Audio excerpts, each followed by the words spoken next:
Ready, start.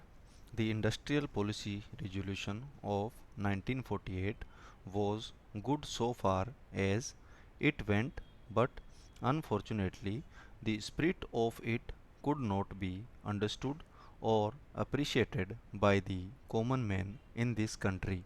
So, a new orientation of this policy was given, and the Honorable Prime Minister, after his return from China, publicly declared that the future policy of the country, or rather the future pattern of society, will be the socialist pattern. That was further emphasized by the resolution passed at the Awadi session of the Congress and later reiterated by Shri Debhar, President of the Indian National Congress. I am very glad to say that the spirit of it has been caught by the nation today. If I may say so, the nation has taken up the challenge for securing the socialist pattern of society.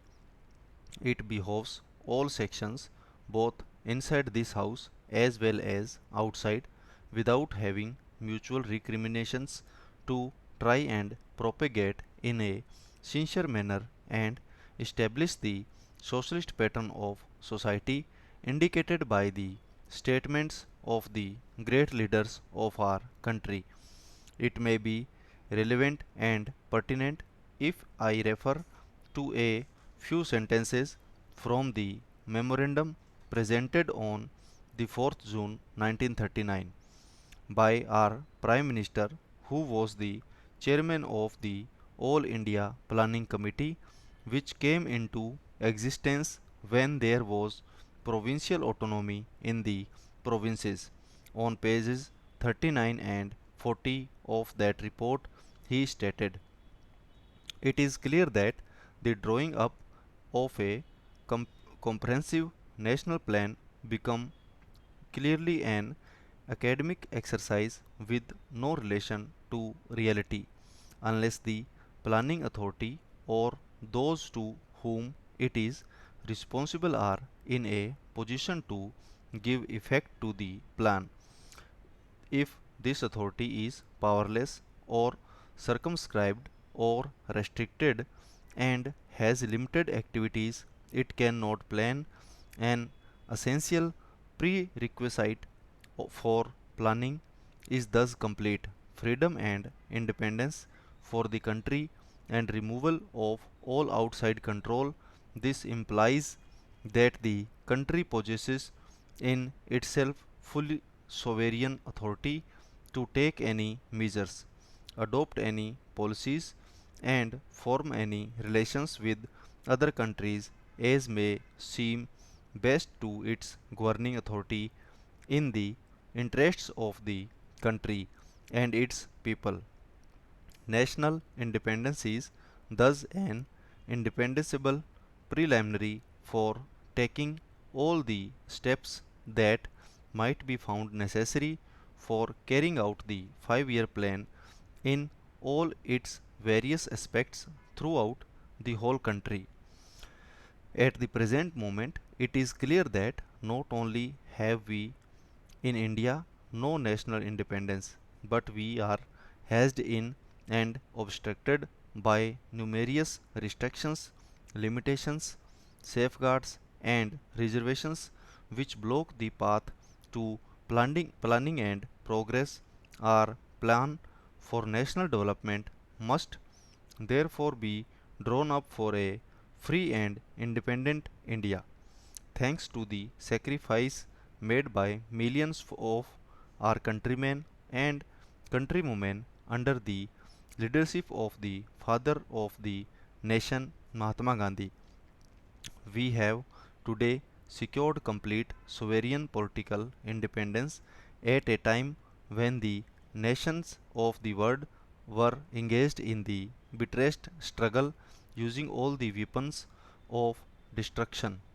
If, therefore, we have secured political independence during the period of a quarter of a century, it should not be difficult, especially when we are today masters in our own country to secure a socialist pattern of society, as has already been indicated, but it requires the assistance, the propaganda, the active work of all those who are interested in this. I am sure so long as my honorable friend, the minister, the deputy minister, and the other minister who represented the commerce and industry ministry can give us an assurance that the capitalist pattern would be avoided.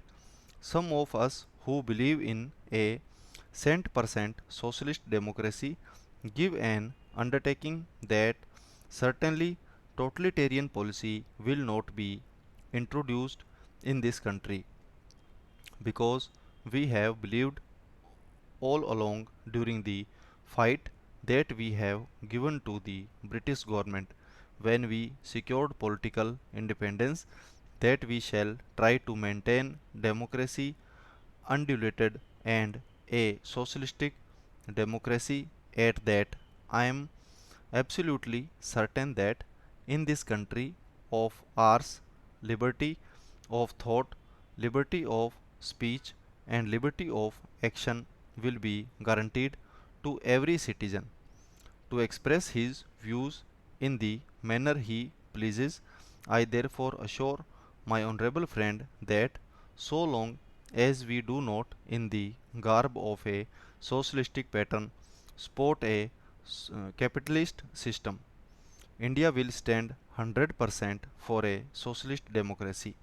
Now, luckily for us, the fundamental rights of the Constitution have declared that a citizen would be assured of many of the social amenities which will give reasonable comfort from the womb to the grave.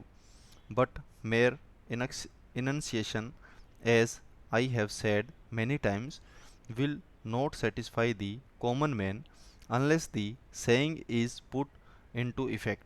I am absolutely certain, therefore, that so long as there is a determination on the part of our countrymen, we will be in a position to secure a socialist pattern of society. It is not even possible to draw up a plan or any other basis. Stop.